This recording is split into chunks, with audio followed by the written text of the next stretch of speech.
하나님 말씀 먼저 보시겠습니다. 하나님 말씀 에베소서 5장 30절부터 33절까지 말씀 보시겠습니다. 에베소서 5장입니다. 여러분들 주보에 이미 있는 줄 믿고요. 에베소서 5장 30절부터 33절까지의 말씀, 신약성경 제 성경으로는 316페이지입니다. 찾으셨으면 제가 봉독하겠습니다. 우리는 그의 몸의 지체임이라. 그러므로 사람이 부모를 떠나 그 아내와 합하여 그 둘이 한 육체가 될지니 이 비밀이 크도다. 나는 그리스도와 교회에 대하여 말하노라. 그러나 너희도 각각 자기의 아내 사랑하기를 자신과 같이 하고 아내도 자기 남편을 존경하라. 아멘. 이 시간은 교회론 첫 번째 강해가 되었습니다. 교회란 무엇인가? 라는 제목으로 첫 번째 강해 시작하도록 하겠습니다. 강래성 목사님께서 저한테 교회론을 요청하셨습니다. 교회론 이 부분은 제가 개척하기 이전부터 상당히 많은 고뇌를 했었고 고민을 많이 했습니다. 기회가 있으시면 저희 교회 한번 좀 오시면 좋으실 텐데요. 저희 교회의 그 모습이 기존의 교회하고 좀 다릅니다. 시스템이 없습니다. 그냥 예배밖에 없습니다. 그래서 사람들이 우리 교회 오게 되면 뭐라고 얘기하냐면 주일학교도 없죠. 부영 모임도 없지요. 그렇다고 무슨 기존의 교회에서 하던 어떤 모임 같은 것도 없이 그냥 예배밖에 없으니까 너무 교회가 헐렁헐렁한 거 아닌가, 이렇게 해서 교회가 되겠나, 이제 그런 우려 섞인 얘기도 하십니다. 근데 그분들이 교회에 우리 교회 와서 딱 오시면은 굉장히 놀라워하기도 합니다. 왜냐하면 예배로 모든 것이 퍼펙트합니다. 예배만으로도 충분하다는 것을 그분들이 느끼기 시작합니다. 그리고 예배가 우리 신앙의 전부라는 것을 알기 시작합니다. 저희 교회에는 등록하기 전에 서약을 하고 등록을 합니다. 그래서 대부분의 성도들이 수요 예배, 금요 기도회, 주일 낮 예배, 오후 예배는 특별한 일이 있지 않는 이상 거의 다 참석을 합니다.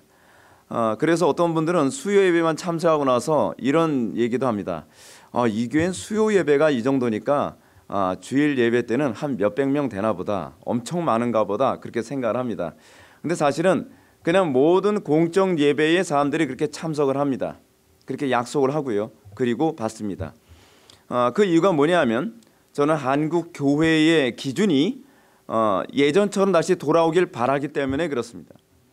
한국 교회는 상향 평준화가 아니라 하향 평준화돼 버리고 말았습니다. 저는 비록 부족하지만 우리 교회를 통해서 조금이라도 상향 평준화 되어지는 교회를 꿈꿔봅니다. 이런 차원에서 제가 교회론을 준비하는데요. 강래성 목사님께서 워낙 제가 강래성 목사님 설교를 가끔가다 듣는데요. 워낙 내용이 풍성하고 또 조직신학에 눈이 밝으신 분이라서 제가 조직신학 쪽으로는 설교를 준비하지 않았습니다. 제가 좀 이렇게 성경신학 쪽으로 설교를 준비했지만 교회론을 이해하는 데는 좀 많은 도움이 될 수 있을 것이라고 생각을 합니다. 저는 오늘날 한국교회의 위기가 무엇인가, 한국교회의 문제가 무엇인가 라고 했을 때에 저는 교회론의 위기라고 생각을 합니다. 교회란 무엇인가? 우리는 어떤 면에서 교회라는 이 단어에 대해서 생각할 때에 알고 있다고 생각하는 경향이 있습니다. 근데 교회라고 하는 이 단어는 사실은 우리 자신은 누구인가에 대한 질문이기도 합니다. 예수를 믿는 그리스도인이 바로 교회죠. 많은 사람들이 교회 하게 되면 떠올리는 것이 건물을 떠올립니다. 또는 장소를 떠올리기도 합니다. 어떤 시스템을 떠올리기도 합니다. 예전에 우리 교회 어떤 성도님이 약국에 갔습니다. 약국에 갔더니 약국에 갔는데 우리 교회 성도들께 서로 대화를 하는데 예배당 간다, 교회당 간다 이런 얘기를 하니까 이상하게 쳐다봅니다. 그러면서 뭐라 하냐면 그 교회 이단 아니에요? 왜 교회 간다는 얘기를 예배당 간다 그러죠? 왜 교회 간다는 얘기를 그 교회당 간다고 얘기하죠? 처음 들어보는 소리라는 거예요. 이거는 굉장히 심각한 문제입니다. 교회라는 문제는 장소의 문제가 아니거든요. 교회라는 것은 건물의 문제가 아니죠. 교회는 사실은 우리의 정체성의 문제이기도 합니다. 여러분은 이 용어에 관한 문제를 제가 제기할 때에 이 용어에 관한 문제를 가지고 너무 언어에 관한 문제를 가지고 얘기하는 것 아닌가라고 생각하는 경향이 있을지도 모르겠습니다. 그러나 이 단어 하나하나가 우리의 세계관을 형성하고 신앙의 중요한 핵심을 결정합니다. 예를 들어서 요즘에는 교회를 성전이라고 얘기하는 사람도 있습니다. 그리고 제단이라고 얘기하는 사람도 있습니다. 굉장히 잘못된 용어입니다. 근데 이렇게 용어를 사용하게 되면 우리의 신앙이 성경적인 신앙에서 빗나가야 됩니다. 이제 대표적인 예를 들어서 용어의 중요성을 저는 이렇게 얘기합니다. 제가 제 친구 중에 하나가 이런 얘기를 합니다. 무슨 교회에서 무슨 일을 할 때 얼렁뚱땅 넘어가고 싶으면 항상 하는 얘기가 있죠. 은혜롭게 합시다. 은혜롭게 합시다. 은혜롭게 합시다라고 하는 얘기는 얼렁뚱땅 넘어갑시다 그 소리는 아니거든요. 하나님께서 우리를 은혜롭게 창조하셨으면요, 우리 이상하게 태어났을 겁니다. 하나님께서 우리를 은혜롭게 한다 그러면 우리의 구원도 굉장히 헐렁헐렁해질 겁니다. 은혜라는 단어는 사실 굉장히 완벽한 얘기입니다. 은혜라는 용어 자체를 잘못 사용함으로써 그 은혜의 가치가 굉장히 심각하게 떨어져 버리고 마는 것이죠. 용어 하나하나를 어떻게 이해하고 어떻게 사용하느냐에 따라서 우리의 신앙의 정체성과 방향성은 굉장한 위기를 초래하기도 합니다. 저희 교회에서는 학생들서부터 용어에 대해서 굉장히 중요시 여깁니다. 용어에 대한 개념이 분명하지 않으면 사실은 그 어떤 요구를 했을 때 그 말의 진위를 판단하는 데도 상당한 어려움이 있거든요. 그렇기 때문에 항상 용어를 정확하게, 개념을 정확하게 사용하도록 가르치고 또 이렇게 요구합니다. 제가 이 교회를 건물이라는 개념이 아니라 교회가 구원받은 성도들의 모임이라고 하는 소위 우리의 정체성에 관한 개념으로 얘기하는 것은 제가 건물을 부정하자고 얘기하는 것은 아닙니다. 건물의 필요성을 동의합니다. 우리 교회도 이제 예배당을 이전했습니다. 예배당 이전을 하는데 예배당 이전하고 나서 아이들이 이렇게 얘기합니다. 기존보다 더 좋은 예배당으로 이전을 했음에도 불구하고 아이들이 예전 예배당이 굉장히 좋다 그럽니다. 근데 사실 좋지 않거든요. 겨울엔 굉장히 춥고요. 여름엔 굉장히 덥고요. 그리고 여름엔 또 같이 널뛰듯이 나타나는 놈들이 있는데 바퀴벌레입니다. 바퀴벌레가 사방에서 출몰해서 어른들은 굉장히 불쾌했거든요. 화장실 가서 이 수색 변기를 보면 이 물방개 같은 게 막 떠다녀요. 굉장히 큰 놈들이 떠다녀요. 근데 아이들은 그게 장난감인 줄 아는데 우리는 그게 바퀴라는 걸 알거든요. 그래서 우리는 빨리 이사 가고 싶었어요. 근데 아이들은 이사 가는 게 싫대요. 그 이유가 뭔가 했더니 자기 어렸을 때서부터의 신앙의 추억이 여기에 담겨 있기 때문에 가기 싫다는 겁니다. 건물이 있다는 것이 아이들이 나중에 성인이 돼서 돌아왔을 때 내가 어렸을 때서부터 신앙생활 하던 곳이라고 하는 그런 이미지를 남길 수 있다는 차원에서 저는 건물이 나름대로 필요하다고 생각을 합니다. 그러나 건물이 우리의 필요는 아니죠. 저는 본질이 중요하다고 생각을 합니다. 이 본질의 중요성, 그래서 이 용어에 대한 중요성 때문에 저는 우리 교회에서 사람들한테 용어를 좀 약간 다르게 좀 더 정확하게 사용하도록 합니다. 예를 든다면 사람들이 직장을 구한다고 한다면 저는 성도들에게 이렇게 얘기합니다. 직장 구한다고 얘기하지 말고 사역지 구한다, 소명지 구한다, 그렇게 얘기해라. 우리가 돈벌이 장소, 우리 생존 유지를 위해서 직장을 구하는 것이 아니라 하나님의 사역지로 우리가 부름받은 것이고 그곳에서 사역하다가 하나님의 뜻대로 사역하다가 잘리면 내 사명 여기까지인가 보구나, 그렇게 생각하자는 겁니다. 이게 내 생존의 수단이라고 직장을 생각하게 되면요, 이 자꾸 타협을 하죠. 신앙을 타협해가면서 한 푼에 더 벌려고 그러고 신앙을 타협해가면서 불의와 짝하며 살려고 한다는 것이죠. 그래서 그곳이 사역지라고 생각해라. 그곳이 너의 소명지라고 생각하라. 그러면 페이가 얼마나이냐가 중요한 것이 아니라 내가 여기에 부름받았느냐가 더 중요한 문제다라고 이렇게 얘기를 합니다.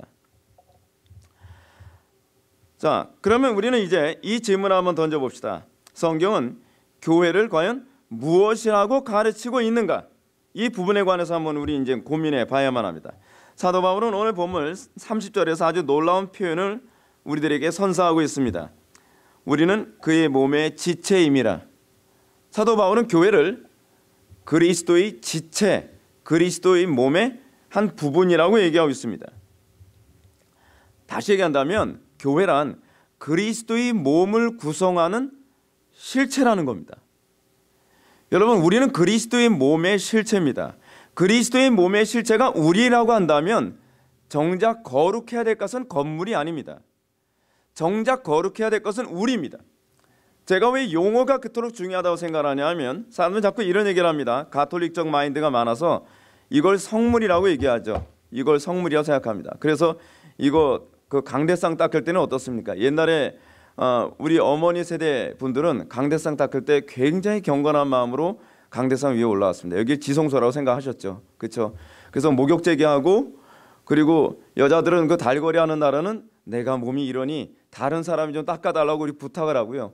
그리고 이것을 그리스도의 몸이라고 그리스도의 몸을 마치 떼벗기듯이 곳곳마다 이렇게 닦으러 돌아다닙니다. 근데 정작 자기를 거룩하게 유지하려고 하는 데는 관심이 없습니다.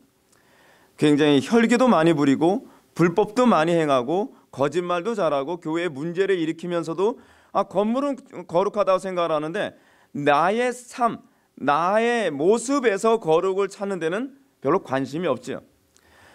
지금 사도 바울은 무엇이 교회인가 라고 했을 때에 이 교회를 우리가 바로 교회다.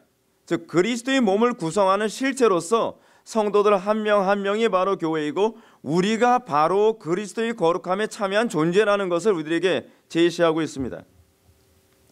그리고 바울이 이 표현은 아주 독특한 표현인데요. 사도 바울은 고린도전서에서도 교회를 그리스도의 몸 또는 지체라고도 표현합니다.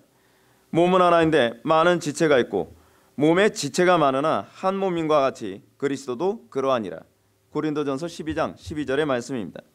물론 여기서 고린도전서에서 사도 바울이 교회를 지체의 개념으로 언급한 것은 사실은 은사를 설명하기 위해서 그런 것입니다.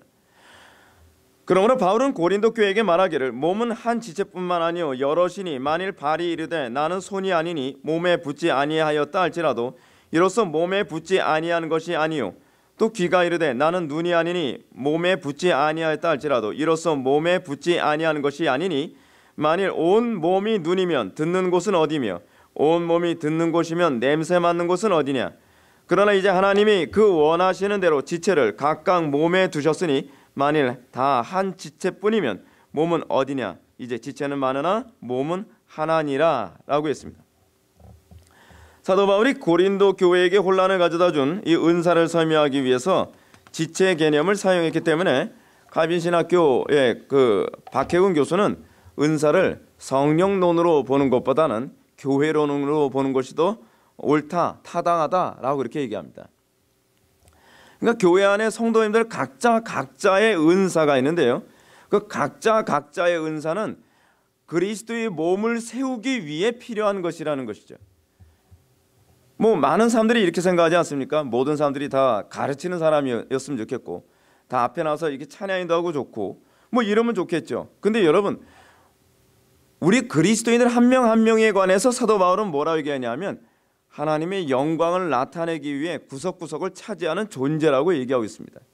꼭 드러나려고 할 것이 아니라 드러나지 않는 그 부분이 더 유익하고 드러나지 않는 그 부분이 더 영광스러울 수 있다는 것이죠. 제가 지금 서 있는 것도 사실은 저의 발가락이 제 기능을 다 하기 때문에 그렇죠. 근데 제 발가락은 구두에 가려져서 전혀 영광을 받지 못합니다. 그러나 이 발가락 때문에 사실은 몸을 세울 수 있고 또 몸을 세울 수 있기 때문에 제가 말을 할 수 있고 그렇기 때문에 제가 영광을 받을 수 있는 것처럼 우리 성도들 각자가 눈에 보이지 않고 영광받지 못하는 그 모습인 것 같으나 우리의 궁극적 목적이 되는 그리스도께만 영광이 된다면 우리는 그것으로 기뻐할 수 있어야 된다고 생각합니다. 교회 안에 많은 분란이 일어나는 이유는요, 다 내가 영광을 받으려고 하죠. 그러다 보니까 자기가 영광을 받으려 하다 보니까 장독대 옮기는 거 가지고서 싸움박질이 일어나고 그래서 교회가 분쟁이 일어나고 자기가 원하는 곳에 장독대 옮기지 않았다고 옛날에 그랬잖아요. 이게 김장김치 이렇게 담그고 나면 이쪽에 묻을까 저쪽에 묻을까 하는데 어느 권사님이 이쪽에 묻읍시다 하는데 어느 집사님이 내가 보기엔 이쪽이 옳은데 그것 때문에 싸우다가 누구 하나는 교회 나가는 경우. 왜 자꾸 내 말이 먹히지 않는다고 해서 왜 내가 다른 사람들에게 지지를 받지 못한다고 해서 왜 화가 날까요? 그리스도께서 영광 받는데 관심이 없기 때문에 그렇다는 것입니다. 사도 바울은 우리가 거룩한 존재로서의 그리스도의 지체라는 개념도 얘기하지만 우리가 그리스도를 영광스럽게 하기 위하여 내가 때로는 감춰지고 때로는 내가 고난을 받고 때로는 다른 사람들에게 소위 섬기는 더러운 일을 하는 그 위치에 있는 것이 되어야 한다라고 얘기하고 있습니다. 우리가 도대체 무엇 때문에 존재하는 걸까? 도대체 교회는 무엇일까요? 제가 어렸을 때서부터 전 교회에서 어려움 굉장히 많이 당하면서 컸습니다. 그래서 교회에 대해서 고민을 많이 했습니다. 여러분들은 교회에 대해서 얼마나 실망을 많이 하셨습니까? 저는 어렸을 때 못 볼 거를 굉장히 많이 보면서 어렸을 때서부터 교회란 무엇인가에 관해서 굉장히 고민을 많이 했어요. 구원이란 무엇인가? 교회란 무엇인가? 근데 우리는 하나님의 영광을 나타내기 위해 교회가 존재한다는 것을 의식을 잘 못합니다. 우리는 교회가 내가 구원받기 위해서 내가 다닌다고 하는 이기적인 목적으로서밖에는 교회를 잘 인식을 못하고 있다는 거죠. 그러다 보니까 교회가 아수라장입니다. 자, 그러면 과연 우리의 신앙의 선배들은 과연 교회를 어떻게 정의를 내렸을까요? 이것을 염두에 두고 우리가 잘 아는 것처럼 여러분들 소결의 문답이라든지 그렇지 않으면 여러분들이 세례 문답할 때 여러분들은 교회란 무엇입니까? 라고 하는 질문에 이렇게 대답했을 것입니다. 구원받은 성도들의 모임입니다. 그렇죠? 교회를 정의할 때 우리는 구원받은 성도들의 모임이라고 정의를 합니다. 흥미로운 점은 이러한 정의를 마틴 루터는 이렇게 정의를 내렸습니다. 제가 굉장히 와닿는 표현이에요. 교회란 목자의 음성을 듣는 양의 무리들이다. 목자의 음성을 듣지 않는 그 무리들은 어떤 무리인가요? 악의 무리인가요?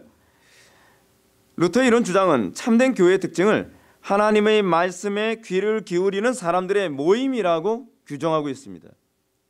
여러분, 우리는 이 표현이 좀 우리한테 많이 좀 와닿지 않습니까? 오늘날 교회 안에 하나님의 말씀에 대해서 전혀 관심도 없으면서, 오늘날 하나님의 말씀에 대해서 굉장히 적대적이면서, 또 오늘날 하나님의 말씀에 대해서 저거에 대해서 난 동의하지 못할 수가 없어. 왜냐하면 내가 배운 세계관과 내가 가지고 있는 삶의 경험에 의해서 나는 저것은 난 받을 수가 없어 라고 한단 말이에요. 과연 그 사람들을 교회라고 얘기할 수 있을까요? 그 사람은 과연 양의 무리라고 얘기할 수 있을까요? 루터는 그럴 수 없다는 것입니다. 교회란 목자의 음성을 듣는 양의 무리라고 규정을 하는 것이죠. 그럼 칼빈은 기독교 강의에서 과연 뭐라고 얘기하는가? 이번 주제처럼 신자들의 어머니라고 또 이렇게 정의를 내렸습니다. 칼빈의 말을 좀 더 들어봅시다. 하나님께서 아버지가 되시는 자들에게는 교회가 또한 그의 어머니가 되도록 하셨다. 굉장히 명쾌한 표현입니다. 그래서 제가 이 칼빈 선생님을 굉장히 좋아합니다.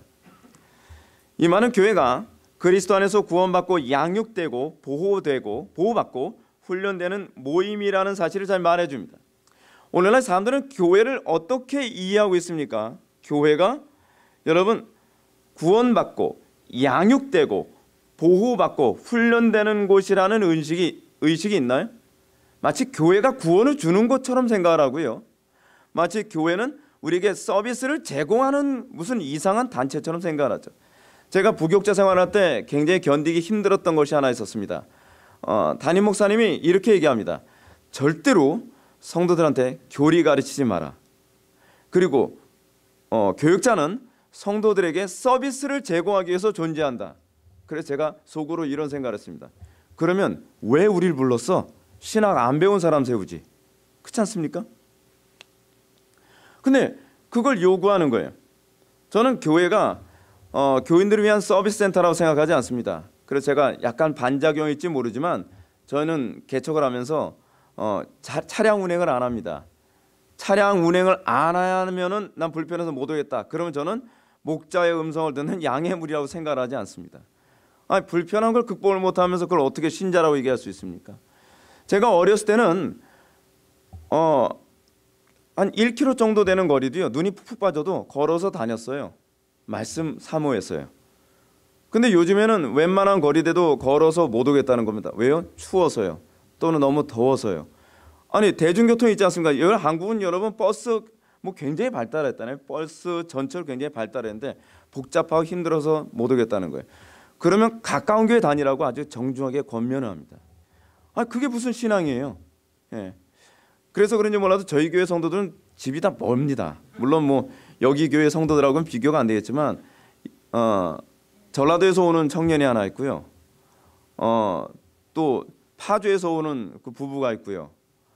그리고 뭐 서울에서 오는 부부들도 있고요. 하여간 이게 그 전국적이에요. 근데 저는 불편한 거 극복 못한다면 그건 신앙이 아니라고 생각합니다. 그래서 제가 성도들한테 제가 이런 얘기합니다. 우리 교회 와서 편할 생각하지 마라. 새로 오게 되면 그런 얘기합니다. 교회는 훈련의 도장이지 서비스 센터가 아닙니다 라고 애당초 처음부터 그렇게 얘기합니다. 도장에서 뭐 봐줍니까? 엎어치고 넘기고 그러잖아요. 훈련 받으세요. 성도들한테 상처 받습니까? 그게 훈련입니다. 모든 사람들이 나 천사 같을 것이라고 생각하지 마세요. 그리고 부딪히는 원인이 당신 때문에 부딪히는 것일 수도 있어요. 왜 교인들을 탓합니까? 당신이 먼저 회개해야죠. 그 끊임없이 교회는 훈련의 도장이라는 것을 강조합니다. 그래서 교회는 깎이는 곳이고, 내가 틀렸으면 끊임없이 내가 그리스도께 맞춰 나가 내가 그리스도를 닮아가는 곳이라는 인식이 있어야지, 뭐 다른 사람이 나한테 편의를 봐주지 않고, 누가 어떤 사람이 말을 함부로 해서 기분이 나쁘고, 뭐 여기 뭐가 좀 불친절하고, 어떤 사람은 이런 얘기합니다. 이 교회 처음 왔는데요, 사람들이 별로 관심도 안 가져주는데 사랑이 없는 것 같아요. 제가 보기엔 그 사람이 사랑이 없는 것 같아요. 근데 꼭 누군가에게 뭔가 내가 서비스를 받고 편의를 제공받아야 좋은 교회라고 생각하는 이상한 인식이 있습니다. 희생하는 곳이라고 생각하는 것이 아니라 희생을 받아야 되는 곳이라고 생각하는 인식이 있습니다. 그렇지 않습니다. 기독교는 내가 먼저 십자가를 지는 겁니다. 기독교는 나를 부인하는 것입니다. 우리는 거기서부터 시작합니다. 근데 우리는 내가 뭔가 서비스를 받으면서, 그러면서 좀 내가 이곳에 적응하도록 도와주는 곳이라고 생각을 합니다. 뭔가 교회에 대해 잘못 이해하고 있는 것이죠. 그렇기 때문에 칼빈은 교회를 신자들의 어머니로 이해하는 타당한 이유를 다음과 같이 설명합니다. 이는 이 어머니가 우리를 잉태하여 낳으며 젖을 먹여 기르고 우리가 이 육신을 벗고 천사같이 될 때까지 보살펴 주시고 지도해 주시지 않는다면 우리는 생명으로 들어갈 길이 없기 때문이다. 연약한 우리는 일평생 교회에서 생도로 지내는 동안 이 학교로부터 떠나는 것을 허락받을 수 없다. 무교의주의자들에게 저는 이 부분을 강조하고 싶습니다. 인터넷으로만 좋은 설교를 내가 들으면 내가 신앙생활 잘하고 있다고 생각하는 사람들에게 이 부분을 권하고 싶기도 합니다. 신앙은 어떤 좋은 가르침을 듣는 것이 신앙이 아닙니다. 신앙은 교회 생활 자체가 신앙생활입니다. 교회 생활에서 우리가 소위 유니티가 되어지는 것, 그 성도가 서로 교통함을 모른다고 한다면 사실은 그건 교회라고 규정할 수가 없습니다. 그러므로 성경은 교회를 이렇게 어떻게 정의하고 있는가 한번 봅시다. 사도 바울은 교회를 그리스도 예수 안에서 거룩하여지고 성도나 부르심을 받은 자들과 또 각처에서 우리의 주 곧 그들과 우리의 주 되신 예수 그리스도의 이름을 부르는 모든 자들이라고 이렇게 얘기하고 있습니다. 고린도전서 1장 2절 말씀을 제가 인용했습니다. 근데 이와 달리 천주교는 교회를 이렇게 규정을 합니다. 교황, 추기경, 대주교, 신부 등의 이 계급적 서열, 이 사제 제도를 교회라고 생각합니다. 그렇기 때문에 천주교에서는요, 가톨릭 밖에는 구원이 없다라고 하는 얘기는 소위 기독교 복음 외에는 구원이 없다라는 개념이 아닙니다. 사제 제도 밖에서는 구원이 없다는 것입니다. 왜냐하면 사제가 구원을 주기도 하고 또는 구원을 걷어가기도 하기 때문에 그렇습니다. 그러니까 사제가 성체성사, 즉 성례라든지 세례라든지 그런 성례를 통해서 구원을 사제들이 수여하기도 하고 또는 그거를 뺏기도 하거든요. 뺏는 방법은 저주로 하면 뺏는 거죠. 그렇죠? 루터를 그렇게 저주하지 않았습니까?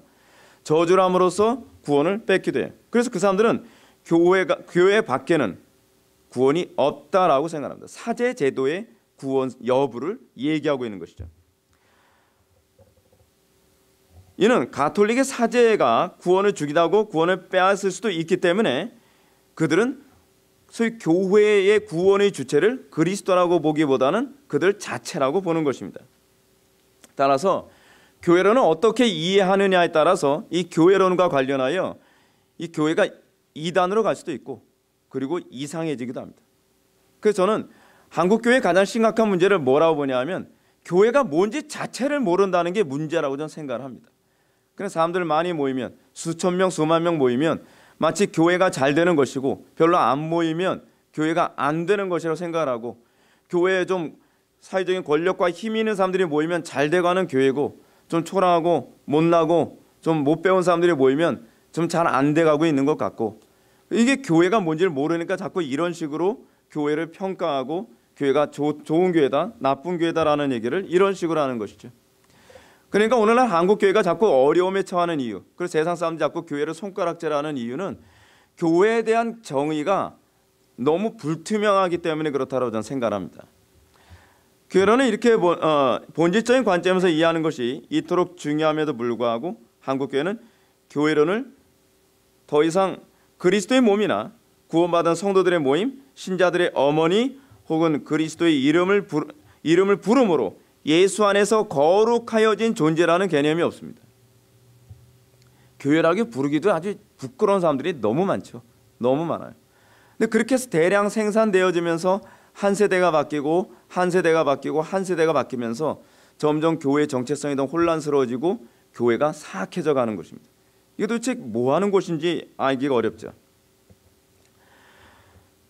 루터처럼 목자의 음성을 듣는 양의 무리라고 하는 이런 표현, 명쾌한 표현 아닙니까? 여러분 이렇게 규정을 하게 되면 여러분 교회의 교회됨이 좀 더 선명해지지 않을까요? 제가 가까워도 어떤 교회를 가게 되면 교인들의 그건 제가 설교하기 위해서 간 것이 아니라 예배를 참석하기 위해서 갔던 거예요. 제가 왜 이런 말씀드리냐면 쥐가 재워놓고 뭐 누구 이런 말씀하실까 봐.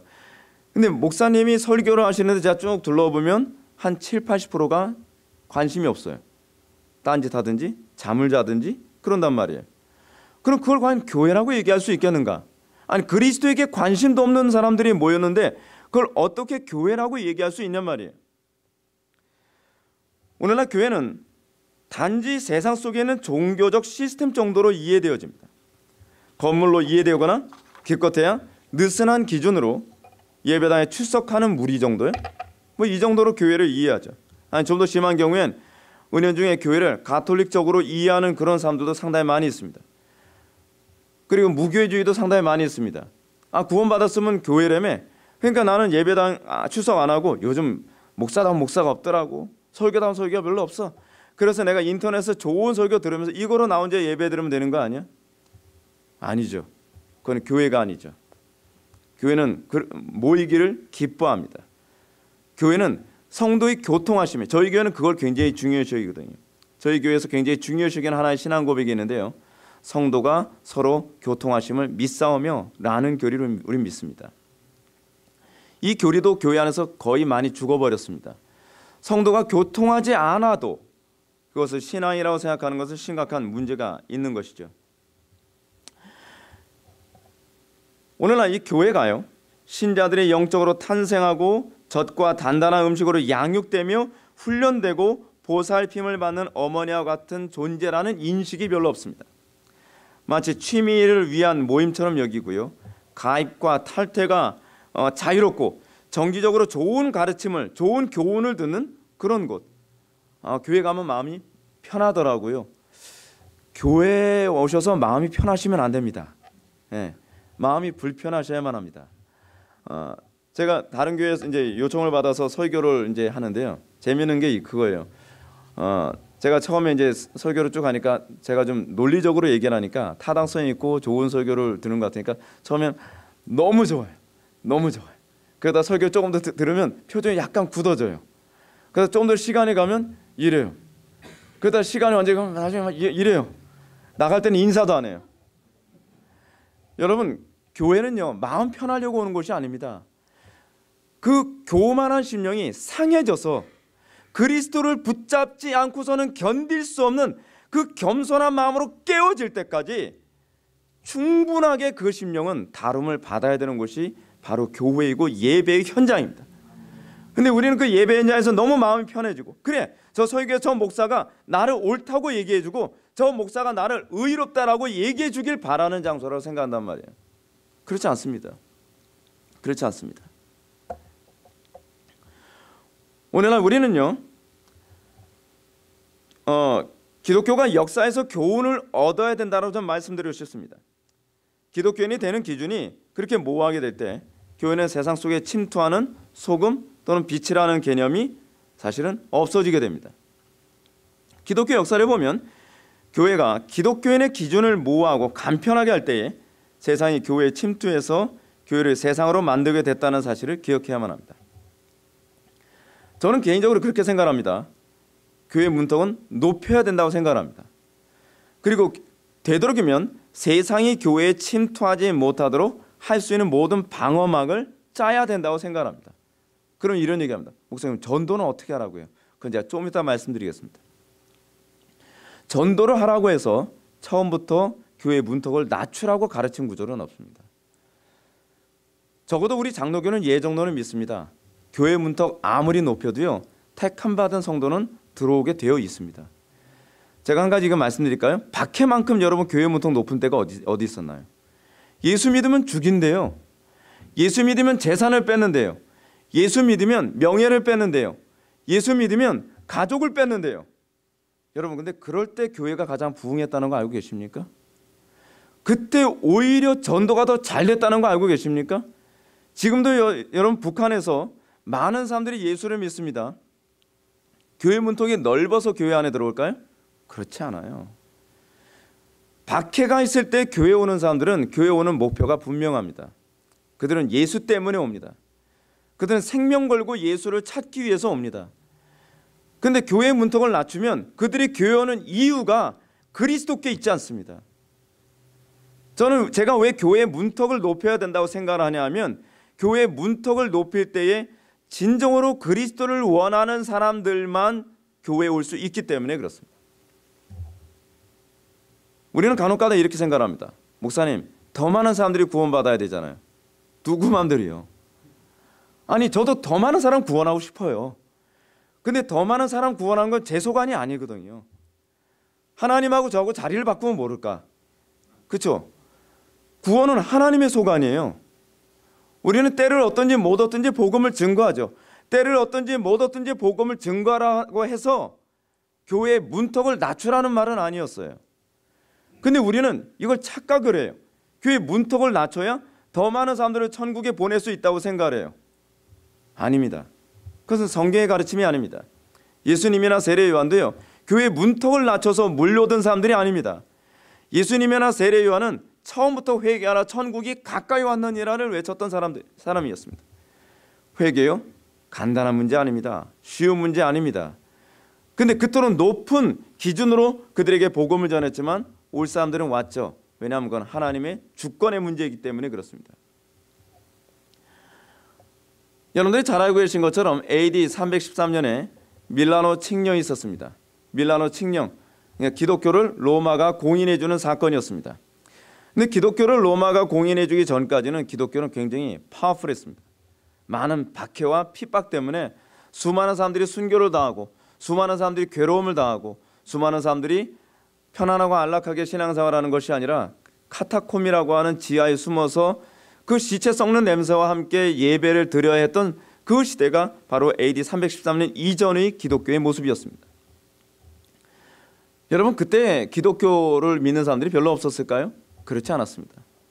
시저의 그 친척들 중에서도 기독교를 믿고 하나님의 영광을 위해서 목숨 버리기를 주저하지 않았던 사람들이 많았습니다.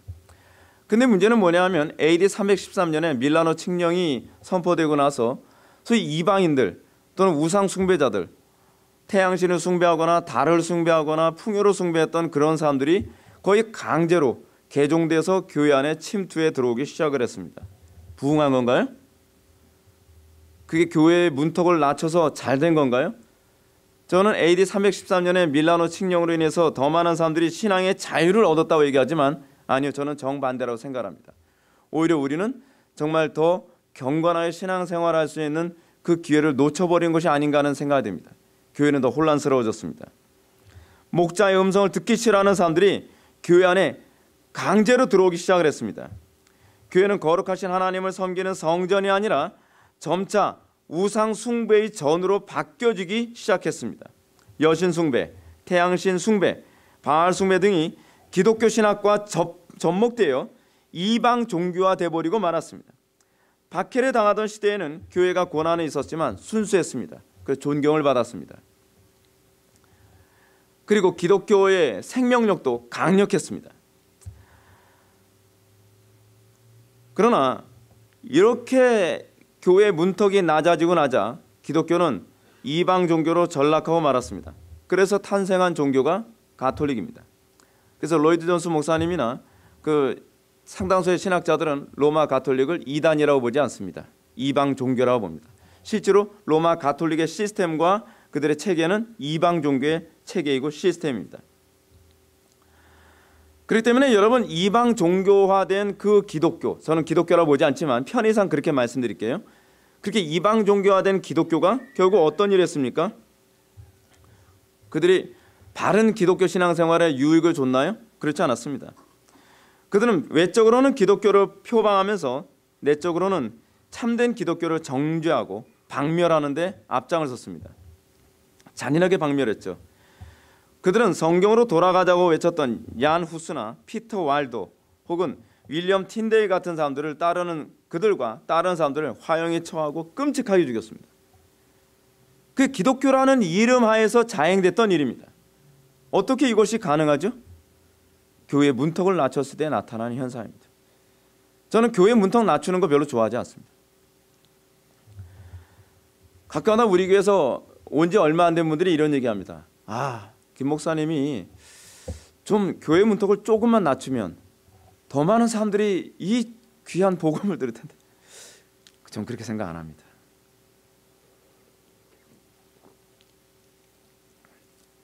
저는 결코 그렇게 생각하지 않습니다. 여러분, 이런 상황이 1000년 가량 지속되는 가운데 종교개혁이 일어났습니다. 종교개혁이란 결국 기독교가 로마 가톨릭에 의해서 입게 된 이방 종교의 옷을 벗어버리자는 운동이거든요. 예. 다시 말해서 교회를 성경적인 교회가 되게 하자는 운동, 이것이 저는 종교개혁이라고 저는 생각합니다. 이것은 교회에서뿐만 아니라 역사가 분명히 잘 증명합니다. 역사는 종교개혁 운동과 르네상스 운동을 두 가지로 이제 설명을 하죠. 하나는 사람이 사람 되게 하자라고 하는 인본주의 운동, 또 하나는 하나님이 하나님 되게 하자라고 하는 종교개혁 운동입니다. 그래서 후자를 기독교의 르네상스라고도 얘기하죠. 기독교가 다시 참된 기독교, 퓨리티한 기독교로 돌아가자라고 운동을 하는 것입니다. 저는 지금 한국 교회가, 아니 전 세계 교회가 다시 그 운동 해야 된다고 생각을 합니다. 많은 사람들이 교회 나갈 것을 두려워할 필요가 없습니다. 왜냐하면 애시당초부터 그들은 교회가 아니었거든요. 근데 우리는 자꾸 그들을 어떻게든지 포용하고 수용해서 그들을 교회가 되게 만들자라고 합니다. 설득력 있어 보이죠? 그거에 관해서 제가 조금 있다가 명확하게 말씀드리겠습니다.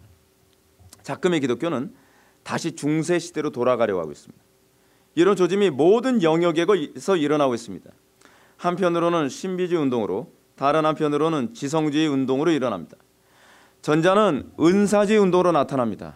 뭔가 방방 떠야지 이게 신앙이 있는 것처럼, 뭔가 이 체험을 해야지 이게 신앙이 있는 것처럼 얘기합니다. 저 체험 중요하다고 생각을 합니다. 그러나 체험이 신앙을 곧 의미한다고 보지는 않습니다. 근데 후자가 문제입니다. 전 전자는 오히려 이게 위험하다는 것이 잘 보이는데, 소위 기독교 지성운동이 이게 사실은 스콜라주의로 가거든요. 근데 기독교 지성운동으로 가다 보면요, 기독교가 메말라 버리고 말아요. 근데 그게 오늘날 우리 개혁파 진영에서 자꾸 일어나고 있는 모습이라는 것이 안타깝다는 겁니다. 저는 개혁파 목회를 하면서 그런 얘기 굉장히 많이 합니다. 같은 개혁파 목회를 하는 목사님들, 그 친한 목사님들을 만나면 뭐 신학적인 토론을 얘기할 때는 서로 의견이 굉장히 잘 맞습니다. 동의해. 그렇지. 한국교회 문제가 많지. 교리적으로 문제가 많지. 다 동의해요. 근데 제가 꼭 그 얘기를 합니다. 근데 우리 기도 안 하지 않냐? 우리 기도 너무 안 하지 않냐? 그러면 이런 얘기합니다. 기도를 안 하는 건 아니지. 뭘 안 하는 게 아니에요. 그래도 한 10분, 20분은 해. 그걸 기도라고 얘기합니까? 그럼 꼭 그렇게 얘기합니다. 기도를 많이 해야 기도인가? 적게 하면 기도 아닌가? 논리적으로는 맞는 얘기입니다. 그러나 바르게 하면 많이 하게 됩니다. 여러분, 종교개혁자들이 얼마나 기도를 많이 했죠? 여러분, 개혁자들 치고 기도를 많이 하지 않은 사람이 없었습니다. 루터는 그런 얘기했습니다. 나는 오늘 너무 바쁘기 때문에 기도를 4시간 한다. 유명한 얘기죠. 개혁자들, 여러분 칼빈의 기독교 강해를 보면요, 칼빈은 말끝마다 기도해요. 말끝마다 성령이에요. 근데 우리는 말끝에 기도나 성령 얘기하면 무슨 오순절주의자처럼 취급을 해요. 그러니까 오늘날 나타나는 현상이 뭐냐면 강단에서 교리적으로는 날카롭고 정확하게 선포되어지는데 회중들 안에서의 삶 또는 강단 밑에서의 삶 속에서는 그들의 삶에 소위 개혁자들이 보여줬던 그 다이나믹함이 나타나지 않는다는 거예요. 저는 모르겠습니다. 아직까지 젊어서 그런지 모르겠는데 저는 이렇게 생각합니다. 제가 강래성 목사님하고도 대화를 나누면서 그런 얘기했는데요. 하나님 말씀대로 살 수 없는 상황이 된다고 했을 때에 그때야말로 하나님의 영광이 나타날 수 있는 가장 절호의 찬스다라고 저는 생각합니다. 왜냐하면 사람이 할 수 없을 때 하나님만 할 수 있으니까요. 하나님이 할 수 있을 때라야만 하나님의 전능성이 드러나고 하나님이 할 수 있을 때라야만 내가 거룩하니 너희도 거룩하라라고 하는 말이 선명하게 드러나는 것이죠. 근데 우리는 자꾸 이렇게 생각합니다. 우리 이성적 합리성에 좀 어려우면 이건 어쩔 수 없어. 우리 교회 안에서 애들하고 같이 예배를 합니다. 수변에서 안 돼. 그건 안 돼. 라고 그래요. 안 돼? 그럼 되면은 영광이 나타나는 거네. 그래서 애들하고 같이 예배를 했습니다. 하나님의 영광이 나타납니다. 또 우리 교회 어떤 영역에서 저건 안 될 거야. 안 될 거야. 안 돼? 되면 하나님 영광 나타나는 거네. 그럴 때 또 도전을 받죠. 제가 옛날에 30살 때 청년부 사역을 하는데요. 청년들이 그런 얘기합니다. 그날 수요일 날이었는데 저한테 전화가 왔어요. 전사님, 우리 야외 예배 가기로 했는데 그날 그 토요일 날 전국적으로 비 올 확률이 90%랍니다. 어떻게 하죠? 어떻게 하긴? 그날 비가 안 오면 하나님께 영광이네. 모여 기도하자. 그래서 금요일 날 모여서 같이 열심히 기도했습니다. 열심히 기도했어요. 정말 열심히 기도했습니다. 제가 청년들한테 목소리 꽝꽝 쳐가면서 하나님께서 구름을 움직이시지 않겠느냐, 하나님께서 땅을 움직이시지 않겠느냐, 하나님께서 비를 멈추게 못하시겠냐. 청년들은 그러잖아요. 또 굉장히 반응이 좋죠. 아멘 그래요.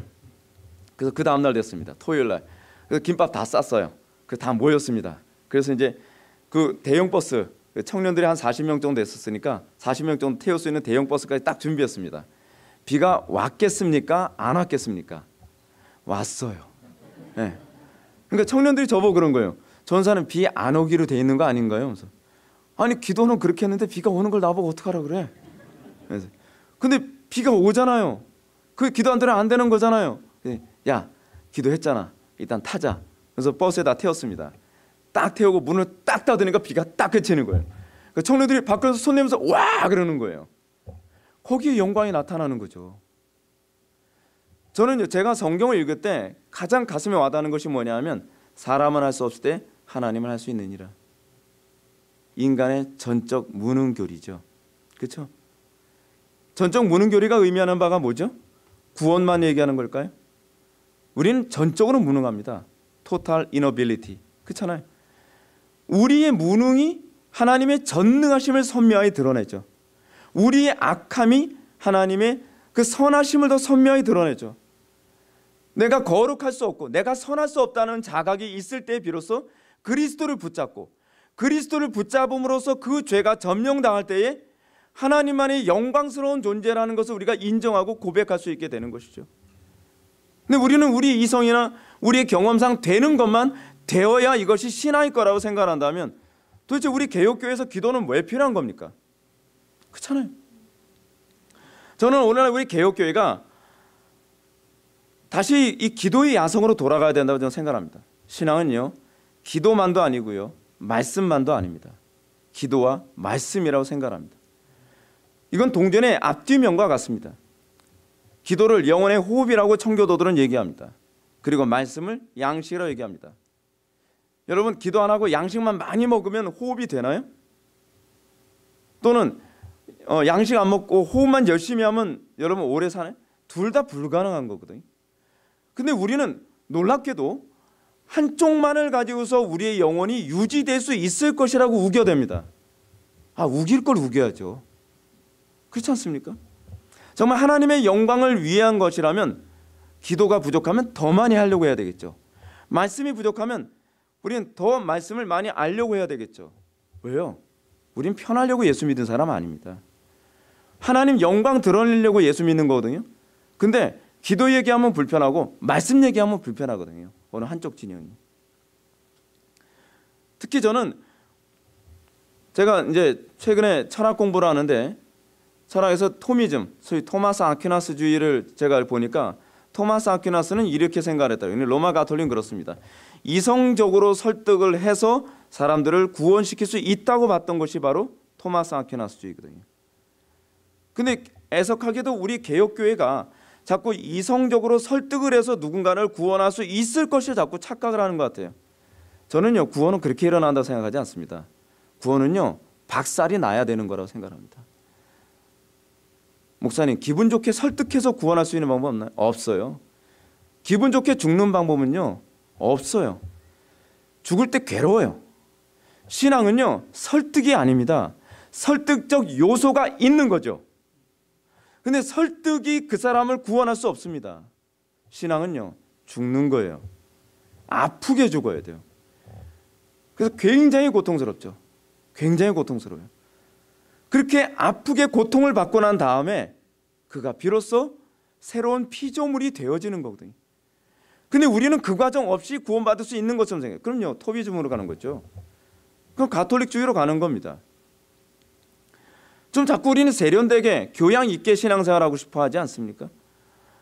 그래서 그런지 저희 교회는 교양 있는 사람들이 잘 안 와요. 예, 교양 있는 사람들이 왔다가 나중에는 힘들어서 나가더라고요.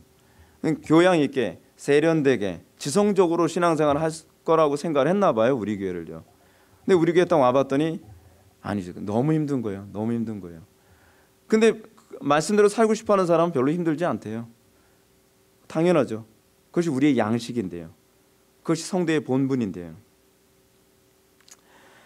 그러면 작금의 기독교가 다시 종교개혁 정신으로 돌아가서 교회를 교회되게 하려면 어떻게 해야 되겠습니까? 그것은 교회가 교회란 무엇인가에 대하여 바르게 대답하는 것부터 시작해야 된다고 저는 생각을 합니다. 이것이 바로 우리는 그의 몸의 지체임이라는 것입니다. 교회란 그리스도를 머리로 하는 하나의 몸입니다. 우리는 지체입니다. 그래서 우리는 서로 고통을 공유합니다. 서로 기쁨을 공유합니다. 서로 사랑합니다. 그럼 우리는 다음 같은 질문을 던지게 됩니다. 우리는 과연 어떻게 그의 몸이 될 수 있겠습니까? 이것이 여러분들이 던지게 되는 질문이어야만 합니다. 적절한 대답이 바로 31절과 32절 말씀입니다. 31절과 32절 말씀 읽어주시기 바랍니다. 저는 그동안에 물을 마시겠습니다. 다시 시작.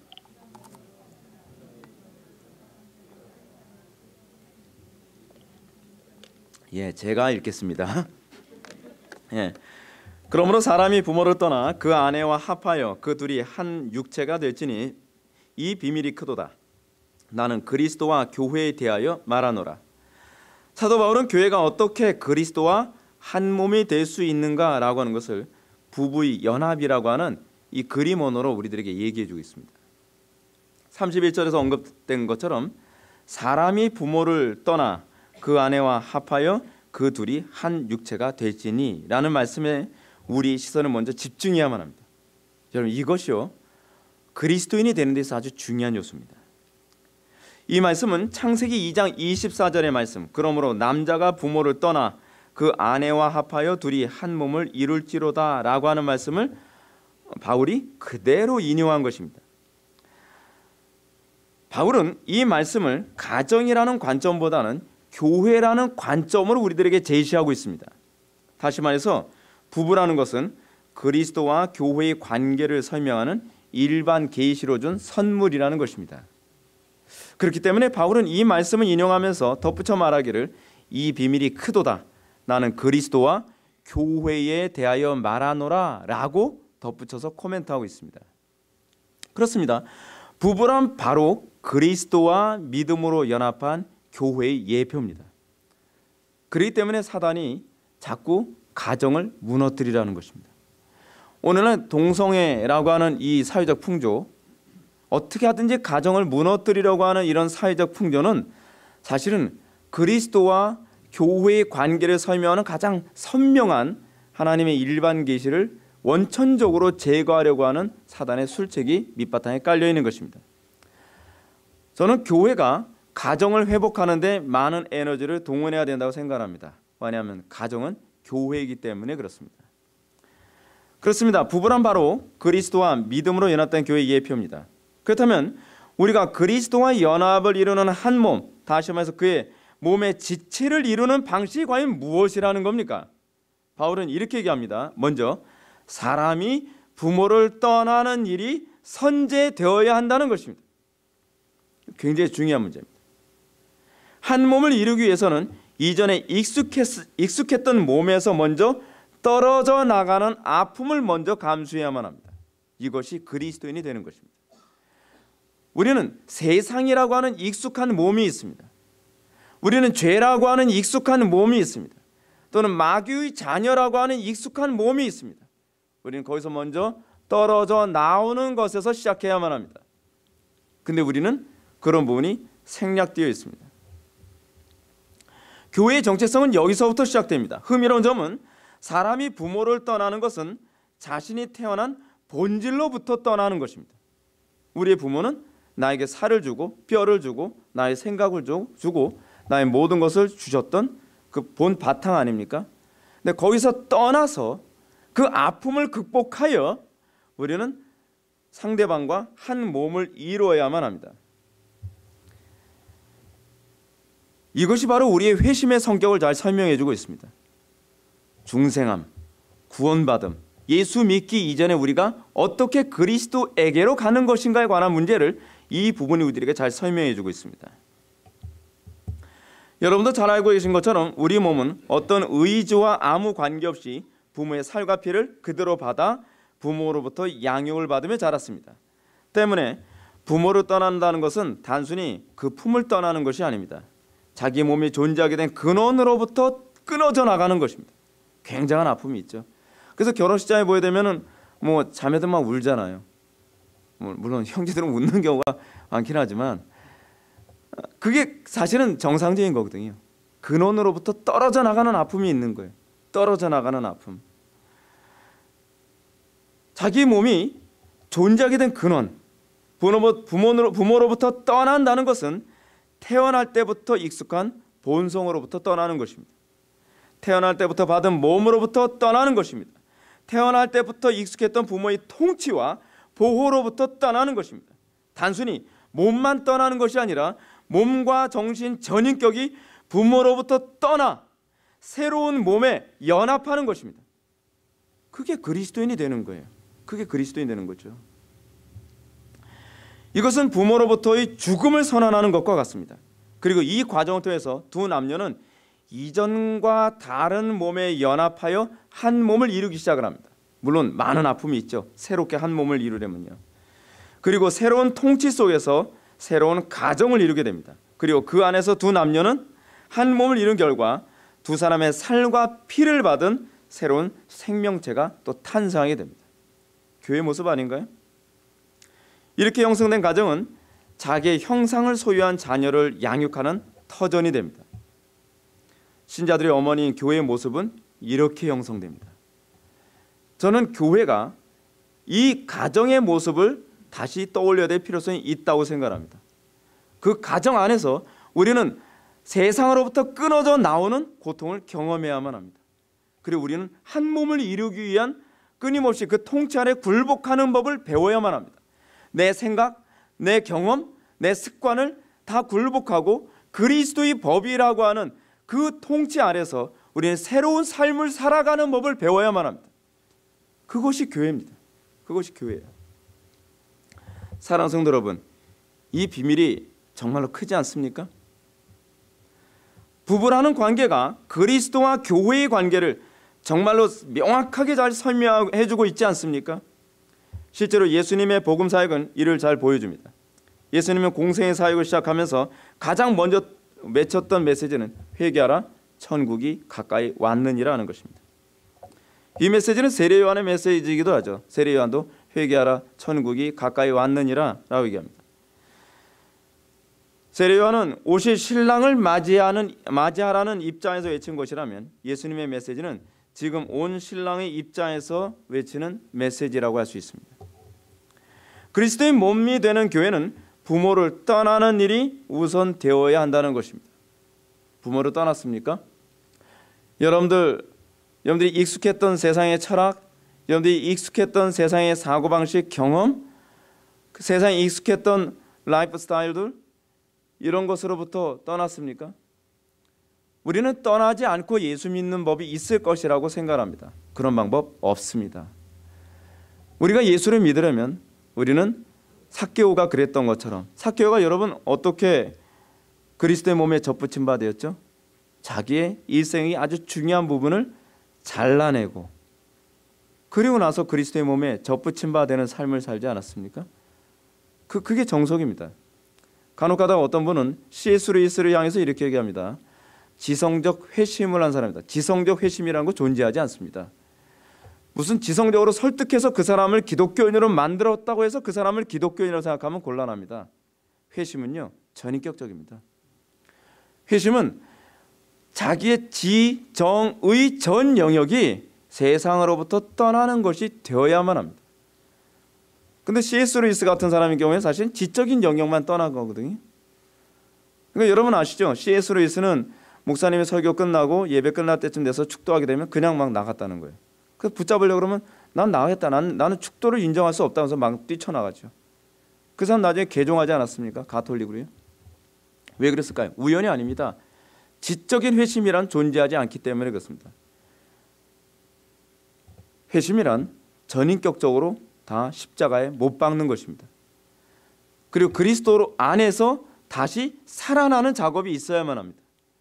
그 안에서 우리가 소위 교회라고 부를 수 있는 것이죠. 그리스도의 몸이 되는 교회는 부모를 떠난 일이 우선이 돼야 됩니다. 옛 부모 마귀로부터 떠나야만 합니다. 옛 부모 죄로부터 떠나야만 합니다. 물론 옛 부모 마귀나 옛 부모 죄는 우리가 태어날 때서부터 우리의 몸을 이루고 우리를 통치하는 것이기 때문에 그것을 떠난다는 것은 상상할 수가 없죠. 너무 익숙하잖아요. 태어날 때서부터 어떤 사람은 거짓말에 익숙하게 태어난 사람이 있습니다. 태어날 때서부터 어떤 사람은 음란한 것에 익숙한 사람이 있습니다. 어떤 사람은 잔인한 것에 익숙한 사람이 있습니다. 어떤 사람은 어떤 특정한 죄가 이것이 익숙하다고 생각하는 사람들이 많이 있습니다. 요즘에 동성애에 관한 문제도 그런 트렌드를 거기다 갖다 집어넣었죠. 우리는 거기서 익숙한 것으로부터 비로소 떠나게 되고 그리고 그리스도 안에서 새로운 익숙함에 들어가게 되는 것이 소위 중생 이후 회심이라는 개념을 가져야만 합니다. 다시 거기부터 시작해야만 합니다. 많은 사람들이 이렇게 얘기합니다. 목사님 어떻게 그렇게 살아요? 어떻게 그렇게 사냐고요? 그리스도 안에서 새로운 피조물이 될 때는 가능합니다. 여러분 많은 사람들이 어떻게 그렇게 삽니까? 라고 얘기하는 이 부분은 마치 부자에게 예수님께서 하셨던 말씀에 대한 반응과도 같지 않습니까? 예수님이 부자에게 뭘 얘기합니까? 네가 영생에 들어가려거든 모든 재산을 팔아 이웃과 나누고 너는 나를 따르라. 제자들이 그럽니다. 주여 어떻게 이게 가능하죠? 사람은 할 수 없을 때 하나님은 할 수 있느니라. 거기서 하나님의 영광이 나타나는 것 아닐까요? 왜 하나님만 할 수 있죠? 그건 새로운 창조이기 때문에 그렇습니다. 신앙이란 하나님께서 하신 새로운 창조입니다. 신앙은 교육이 아닙니다. 언제부턴가 신학교 커리큘럼에서요, 교육적 커리큘럼이 굉장히 늘어납니다. 그러니까 소위 청교도들의 사고, 저는 청교도를 굉장히 좋아하는데요. 청교도들은 목회를 회심에 초점을 맞췄다고 얘기합니다. 저도 그렇습니다. 저는 초창기부터 회심에 굉장히 관심이 많았습니다. 왜냐하면 저부터가 처음 예수 믿을 때 급격한 변화를 경험했기 때문에 그렇습니다. 오죽하면 우리 형님이 제가 은혜 받고 난 다음부터 적응이 안 된대요. 왜냐하면 일주일마다 사람이 자꾸 달라지니까 적응이 안 된대요. 저는 그게 정상이라고 생각합니다. 예수를 믿고 나면 새로운 피조물이 된 증거가 나타나죠. 그래서 저는 한 번의 설교로 사람이 바뀔 수 있다는 걸 저는 믿습니다. 근데 그 일이 그 믿음을 가지고 제가 목회 사역하면서 얼마나 비일비재하게 많이 일어나는지 몰라요. 제가 중고등부 사역을 할 때에 아주 아이들이 거의 여기서 영어 사용하면 좀 이상한데 그 슈레시안 아이들이 좀 많았어요. 굉장히 그 인간 쓰레기 뭐 그렇게 얘기하잖아요. 이게 얘네들이 인간이 될까 싶을 만큼 정말 아수라장 같은 그런 중고등학생들. 그럼 제가 이제 그 부분 가지고 고민합니다. 얘네들도 그리스도를 만나면 달라질 수 있어. 그리고 나면 이제 한 주 동안 기도를 열심히 하고 설교를 합니다. 그러면 애들한테 나타나는 반응이 뭔지 아십니까? 굉장히 불쾌해요. 제가 애들이 하루에 2시간씩 기도해서 너희들 안 되면 한 3시간씩 기도 한번 해볼까? 그래서 한 3시간씩 매일같이 죽기 살기로 기도합니다. 설교를 하면 애들이 더 강팍해져요. 더 화를 내고 막 얼굴이 막 빨개지고 그래요. 그러면 이제 철야에 들어갑니다. 밤새도록 기도하는 거예요. 박살내 주십시오. 변화시켜 주십시오. 그렇게 기도하고 났는데, 그리고 나서 제가 애들 앉혀놓고 설교를 했습니다. 그 당시 애들은 한 5명인가 그렇게 있었어요. 근데 설교를 시작한 지 한 10분 정도 되는데요, 한 애가 막 우는 거예요. 그래서 내가 상처받을 소리 했나? 제가 굉장히 아무리 생각해도 상처받을 소리 나오기 전인데 그냥 막 울고 있는 거예요. 그래서 제가 이제 설교 다 끝나고 난 다음에 물어봤더니 자기가 죄인인 걸 알겠더라는 거예요. 갑자기 말씀 하나 가서 박히는데 자기가 죄인이라는 걸 알게 되고, 그러고 나서 애들하고 손 붙잡고 막 부르짖고 같이 기도하는데요, 진짜요? 거짓말 안 보태고요, 하늘에서 막 폭포처럼 막 은혜가 쏟아지는 게 막 보이는 것 같더라고요. 근데 걔가 교회 안에서 제일 속색이 된 애였거든요. 걔 때문에 학생부가 안 된다고 할 정도였어요. 걔만 나타나면요, 온 교인들이 얼굴이 다 인상이 이렇게 돼요. 그 아이가 그 할머니 밑에서 어렸을 때서부터 자라면서 상처도 많이 받고, 굉장히 애가 얼굴만 봐도요 그냥 강팍해가 써 있어요. 전 걔 이름이 강팍해인 줄 알았어요. 근데 걔가 은혜 받고 나서요, 몇 년 후에 또 만났습니다. 몇 년 후에 그 삼일교회에 갔었는데 거기서 앞에서 뭐 이렇게 율동하고 있는 애가 보이더라고요. 그래서 어디서 많이 보네요. 그랬더니 알고 보니까 걔인 거예요. 요즘 어떻게 지내니? 그랬더니 자기 신학대학 들어갔대요. 전도사 생활한다는 거예요. 새로운 피조물이 된 겁니다. 과거에는 재앙이 그런 걔만 있으면 안 돼요. 과거엔 걔만 있으면 모든 게 지옥이었어요. 근데 이제 걔만 있으면 주변이 천국이 돼가는 것입니다. 한 번의 설교로, 한 번의 예배로 그것이 가능하죠. 근데 그걸 제가 여러 번 경험했습니다. 우리 교회 안에서도 그런 지체들이 여러 명이 있거든요. 놀랍습니다. 저는 청교도들의 책을 읽을 때마다 그것이 가능하다는 걸 믿습니다. 사람은 교육의 대상이 아닙니다. 교육으로 변화시키는 것이 아니라 하나님께서 변화시킨 사람을 교육시키는 것입니다. 저는 순서가 그렇게 돼야 된다고 생각합니다. 근데 우리는 계속 교육하면 사람이 바뀔 수 있다고 믿어요. 물론 바뀝니다. 근데 저는 그것이 교육의 힘이라고 생각되지, 그것이 회심의 결과라고 생각되지는 않는 거죠. 하나님께서 영광을 받으시지는 못하는 것 같아요. 여러분, 바보라도 그 정도 교육시키면 저 정도는 바뀔 수 있지 않을까요? 근데 우리는 자꾸 교육의 힘을 너무 믿는 거예요.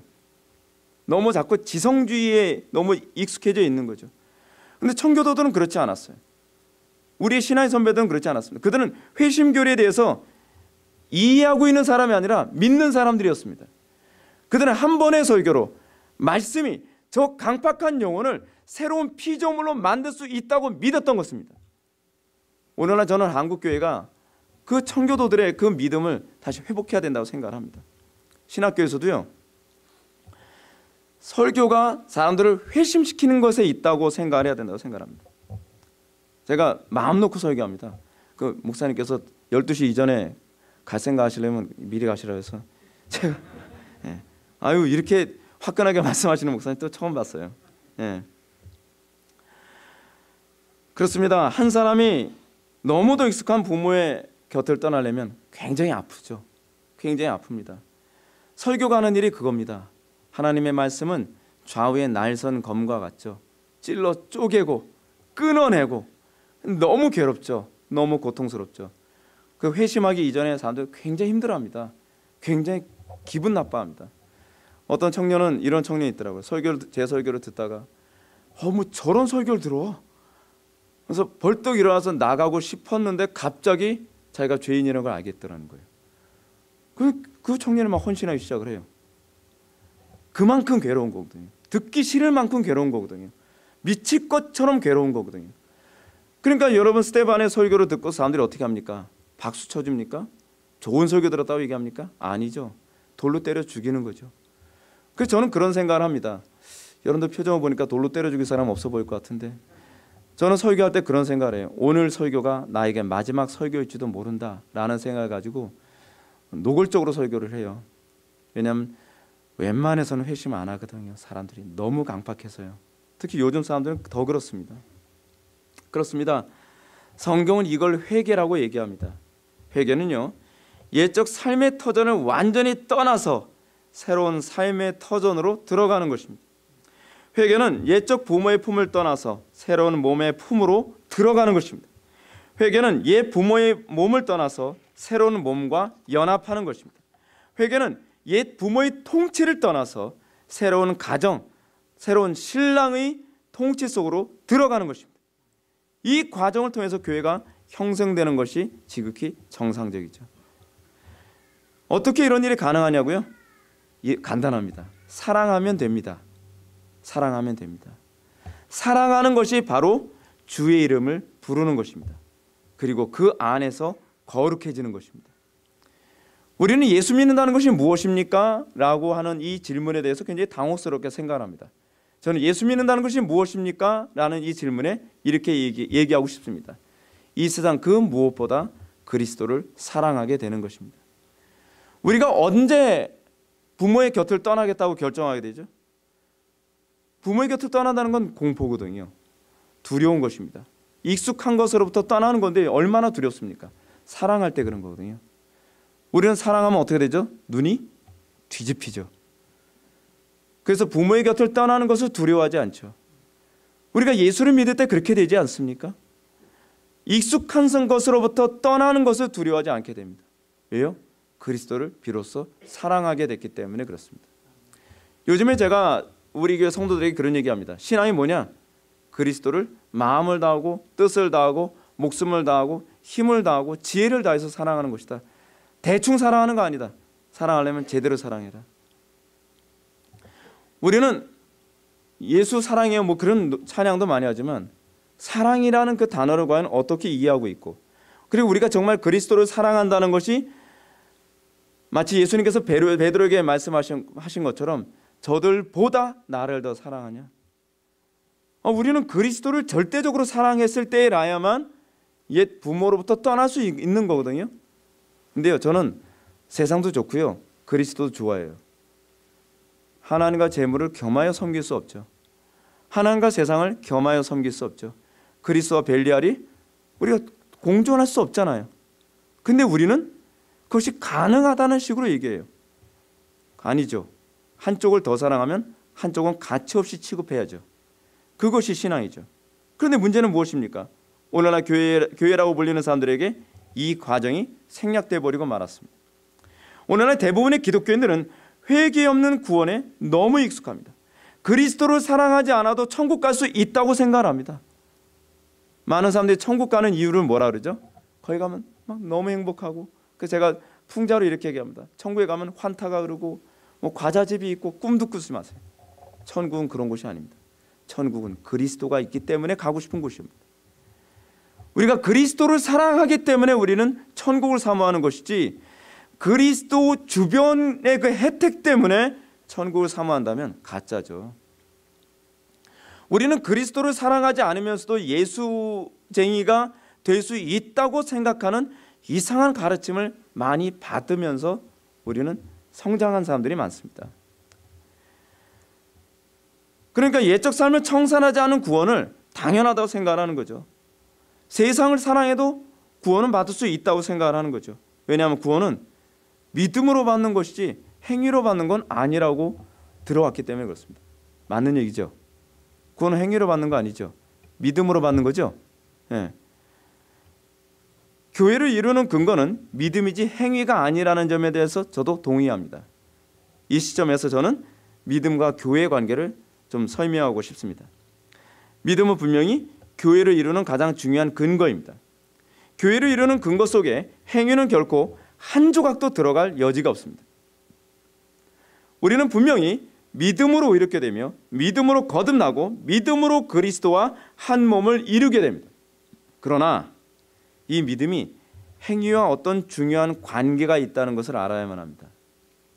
그것은 행위가 그 믿음의 진리를 입증하는 수단이라는 것입니다. 행위는 내가 그리스도를 사랑하고 있다고 하는 징표입니다. 마치 할례를 받는 것처럼 말이죠. 행위는 그가 진정으로 고향 친척 아비 집을 떠나는지 여부를 확인하는 시금석입니다.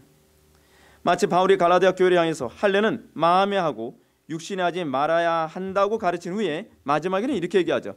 이후로는 누구든지 나를 괴롭게 하지 말라. 내가 내 몸에 예수의 흔적을 가졌노라. 예수의 흔적을 가졌기 때문에 구원받는 건 아니죠.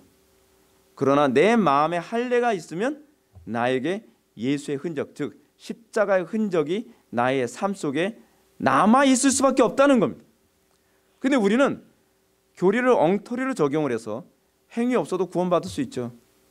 아니요. 행위 없으면 구원받은 사람이 아니죠. 열매로 나무를 알 수 있다고 하니까요. 목사님은 행위 구원자 아닙니까? 아니요, 그렇지 않습니다. 저는 행위로 시금석을 판단하는 사람입니다. 저는 그 사람의 행위가 그 사람의 신앙의 선을 넘어설 수 없다고 생각합니다. 근데 우리는 행위가 없어도 믿음으로 구원받는다고 생각합니다. 그것은 믿음으로 얻는 구원이 무엇인지를 모르기 때문에 그렇습니다. 그러면 이제는 우린 이런 질문을 던집시다. 그럼 도대체 믿음이 뭡니까? 믿음이 뭡니까? 믿음이라는 용어를 이해하기 전에 우리는 믿음이 구원을 받기 위해서 우리 혹은 내가 사용하는 수단이 아니라는 점을 여러분들한테 말씀드리고 싶습니다. 내가 믿어서 구원받는 게 아닙니다. 성령께서 우리를 그리스도와 연합시키기 위하여 하나님께서 사용하시는 수단이 믿음일 뿐입니다. 믿음은 수단이지 하나님의 수단이지 우리의 수단이 아닙니다. 내가 믿어주는 게 아닙니다. 여러분, 믿고 싶다고 해서 믿어지지 않습니다. 하나님께서 믿음을 주셔야 믿어집니다. 우리가 그 믿음을 소유하게 됐을 때에 비로소 우리가 그리스도와 연합하고 그리고 우리가 비로소 새로운 삶이 나타나게 되는 것입니다. 믿음은 성령님께서 우리를 그리스도와 한 몸을 이루도록 사용하시는 이런 표현이 적절할지 모르겠는데 마치 본드 같은 수단이라고 할 수 있겠죠. 우리가 믿음으로 구원을 받지만 그것은 우리가 믿어서 구원을 받는 것이라기보다는 믿게 되어 구원을 받게 된다는 말이 더 적절한 표현입니다. 그리고 믿음으로 들어가면 그 증거로 행위, 즉 회개에 합당한 열매가 나타나게 됩니다. 따라서 믿음과 행위의 관계를 오해한 사람들을 향해서 야고보는 이렇게 얘기하죠. 이와 같이 행함이 없는 믿음은 그 자체가 죽은 것이니라. 가짜란 얘기죠. 쉽게 얘기해서요. 그런데 이렇게 교회 공동체에 출석하는 사람들 가운데 참되게 믿음을 가진 사람들과 그렇지 않은 사람들이 교회에 섞여 있습니다. 이것을 조직신학에서는 제가 이제 웬만해서는 조직신학적 용어는 잘 사용하지 않을 것인데 여기서 제가 몇 가지만 사용합니다. 조직신학에서는 보이는 교회 또는 한자로 얘기하면 가시적 교회 이런 얘기 사용하죠. 그리고 또 다른 한편이 있습니다. 보이지 않는 교회 또는 불가시적 교회 뭐 이렇게 나누죠. 보이는 교회는 정리하기 쉽죠. 우리의 눈에 보이는 그러니까 예배당에 정기적으로 출석하는 사람들 이런 사람들이 이제 우리가 보이는 교회라고 얘기한다면 보이지 않는 교회 소위 불가시적 교회는 어떤 사람들입니까? 이 눈에 보이는 교회 중에 거듭난 사람과 거듭나지 않은 사람들이 섞여 있다는 얘기죠. 근데 거기서 거듭난 사람들이 바로 보이지 않는 교회라고 규정되지 않습니까? 근데 여기서요 한 가지 좀 복잡해지는 부분이 있습니다. 왜냐하면 이게 이제 제가 전도와 관련해서 여러분들한테 말씀드리고 싶은 부분이에요. 보이지 않는 교회는 1차적으로는 성령으로 거듭나서 그리스도와 신비적 연합을 이룬 사람들입니다. 그게 1차적이죠. 근데 문제가 뭐냐면요. 2차적으로 보이지 않는 교회는요. 아직 회심하지 않은 사람들도 거기에 포함된다는 것입니다. 그러니까 여러분 제가 목회하면서도 그래요. 교회 안에 저 사람 속색이니까 내쫓아야 돼. 그럴 수가 없어요.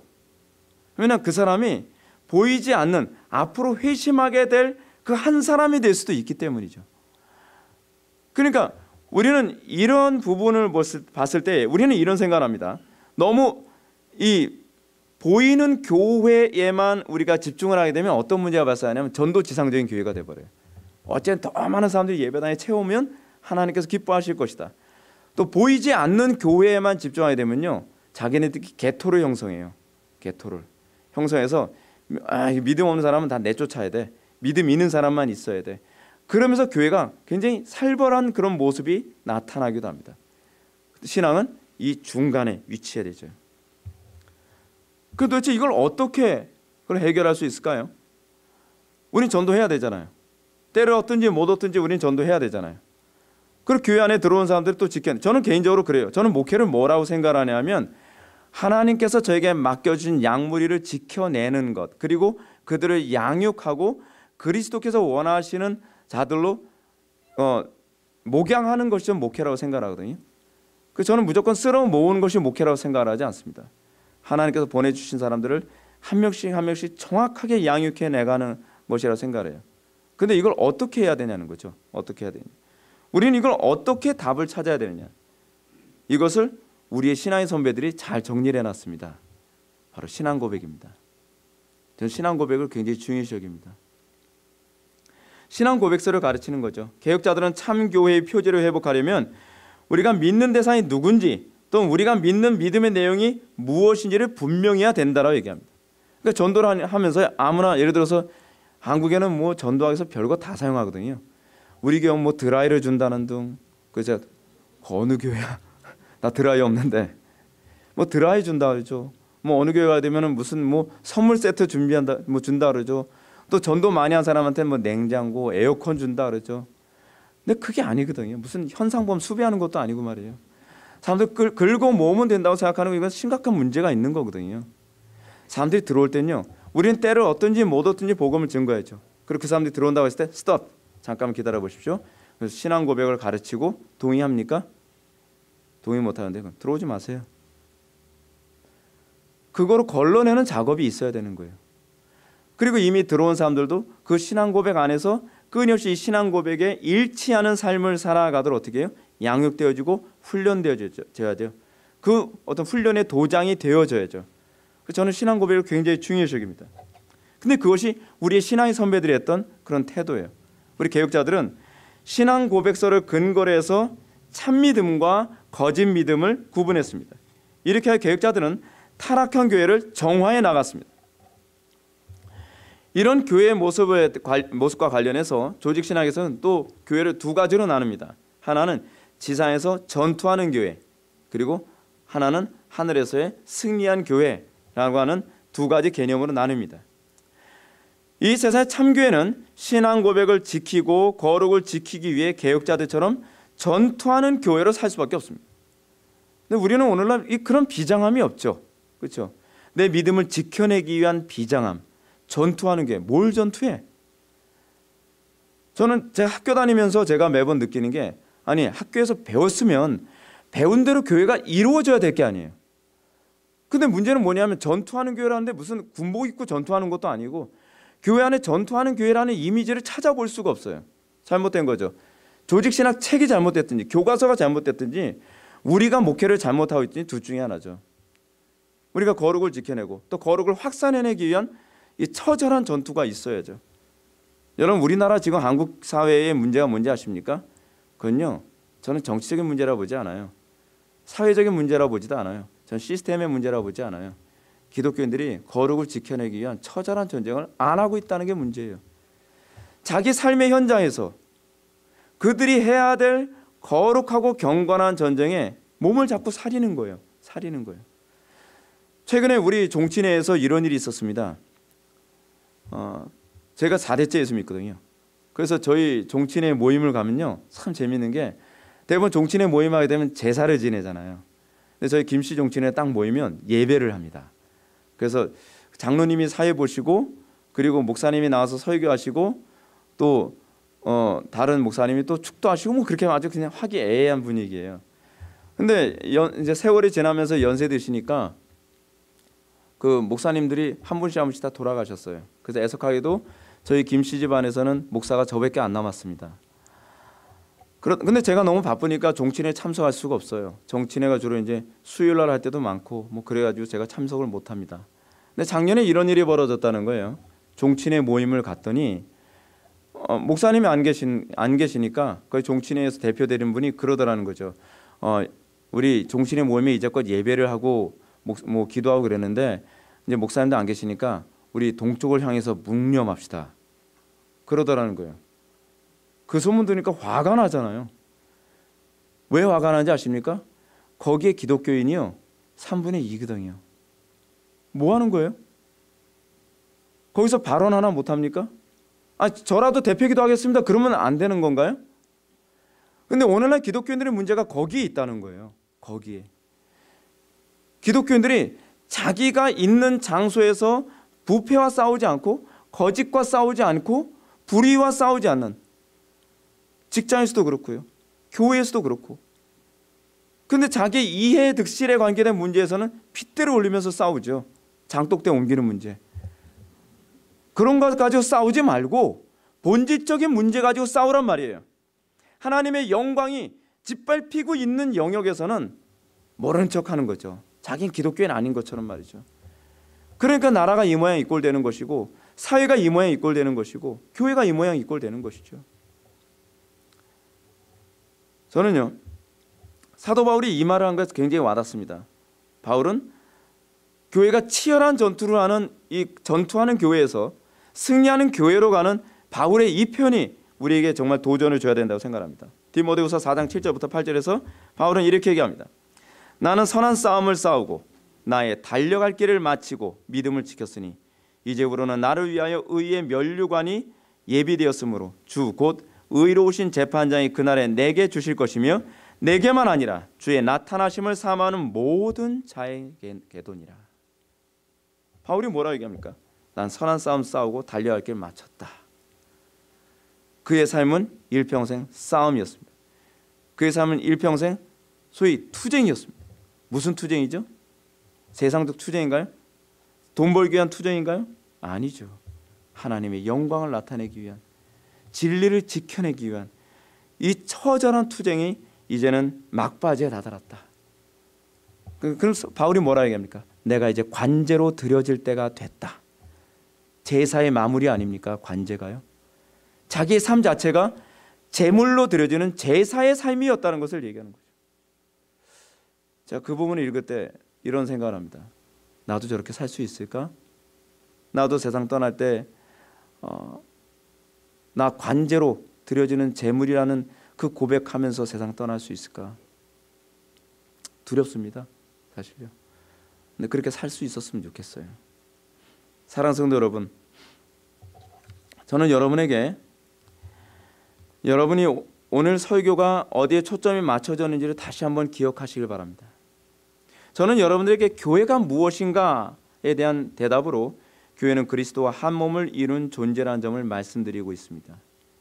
그리스도의 삶에 우리가 참여하는 것이고, 한 몸을 이뤘다는 것은 단순히 피상적인 의미가 아니라 우리의 삶이 그리스도의 운명 공동체에 참여하여 그리스도께서 받으셨던 고난에 우리가 참여하게 되고 그리스도께서 하셨던 모든 거룩함과 그 삶에 우리가 그대로 동화되어져서 살아가는 것이겠죠. 제가 성경대로 목회를 한다고 나름대로 애를 씁니다. 애를 쓰다 보니까 신기한 현상이 나타납니다. 그건 뭐냐면 교회사 안에서 일어났던 모든 교리 논쟁이 우리 조그만 교회 안에서 계속 일어나요. 피곤해 죽을 지경이에요. 무슨 뭐 아리우스 아타나시우스 논쟁하듯이 가르쳤는데도 거기 꼭 이단이 나와요. 몇 년을 가르쳤는데도요. 어떤 청년이 목사님 구원 문제는 이런 거 아닌가요? 그래서 얘기를 해요. 야, 그건 내가 가르쳤잖아. 그건 목사님이 잘못 가르친 것 같아요. 그래서 팀 모임 때 노골적으로 얘기해요. 제가 목사님 설교 웬만큼 다 동의하는데 이 부분에 있어서는 내가 동의할 수 없다. 목사님 교리적으로 틀린 것 같다. 노골적으로 얘기해요. 그래 이제 팀원들이 막 설득을 하죠. 그거 아니라고. 근데 참 편합니다. 뭐가 편하냐면요. 교회사에 이미 다 해놓으셨거든요. 우리 선배님들이. 문장까지 똑같아요. 그 친구 하는 말이요. 야, 넌 이단하고 그렇게 똑같이 얘기하냐. 그래서 문장까지 빼다 박듯이 희한해요. 우리는요. 생각하는 게 똑같아요. 그거 보여주는데도요. 신기하죠. 교회를 떠나면 떠났지 굴복을 안 해요. 성경대로 목회하면요. 신기하게요. 성경대로 고난이 옵니다. 제가 개인적으로 이런 생각이 들어요. 오늘날 교회 안에서 일어나는 많은 문제들, 그거는요. 성경대로 하지 않아서 생긴 문제들이에요.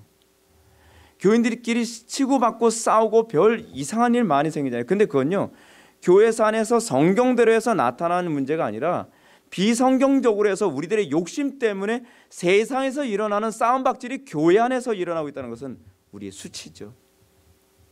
우리에게 무엇이 영광이냐면요, 성경대로 살기 때문에 소위 베드로가 얘기하는 것처럼 애매히 고난당하고, 그리고 교리 때문에 또 고난당하고, 또 진리 때문에 고난당하고, 또 치리 때문에 고난당하고.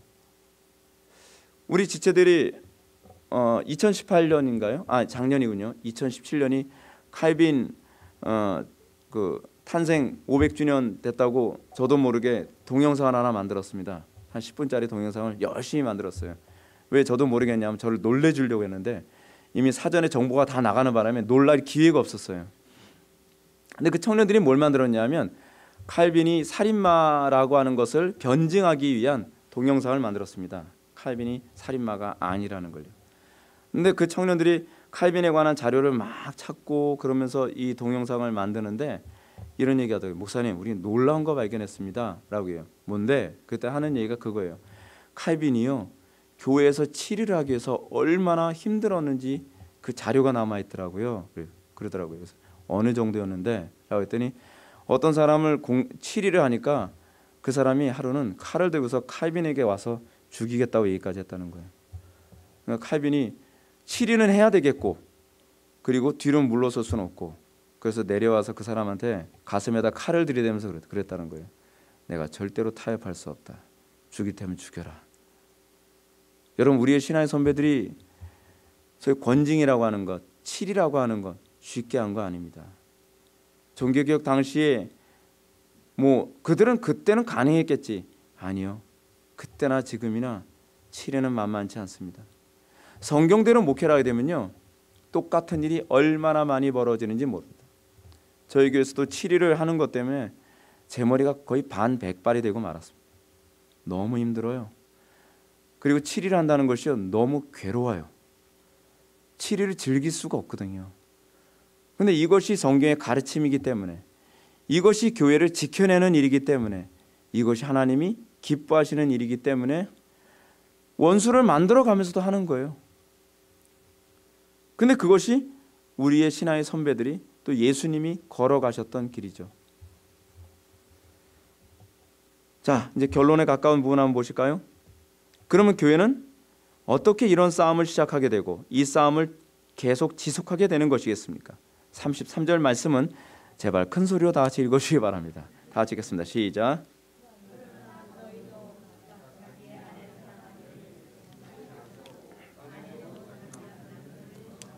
아멘.